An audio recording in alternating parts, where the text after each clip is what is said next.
Assalamu alaikum warahmatullah. Kasancewa da kuke da tashar ta dan Musa Tech. A yau tashar na zo da wani sabon tsari ne wanda za ku dinga samun MB data a hannunmu. Mun kawo MB data mai sauki a kuma farashi mai sauki. Yanzu tashar mu muna godiya kuma ta kai 1000 subscribers kuma da taimakon ku ne muka zo wannan gabas ta 1000 subscribers din, kuma sai muka yi deciding mu fara kawo ta yadda za mu dinga sayar muku da data mai sauki.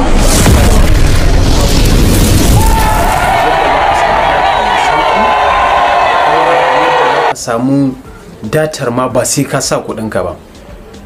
To gaba daban-daban mun kawo su, wannan kuma gabar ta siyarwa ce muka kawo muku.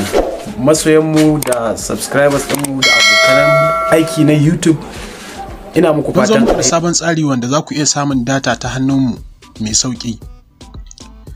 Abinda za ka yi da farko, ko ka kira mu a waya ta hanyar bin lambar mu 081 84 011 292, ko kuma ka tura mana da saƙo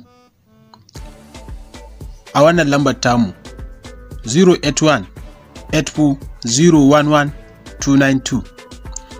Ganan mu kuma za mu baka akawun namba 0738368816 Access Bank, inda za ka sa mana kuɗin da za mu sa maka datar sai mu saka maka.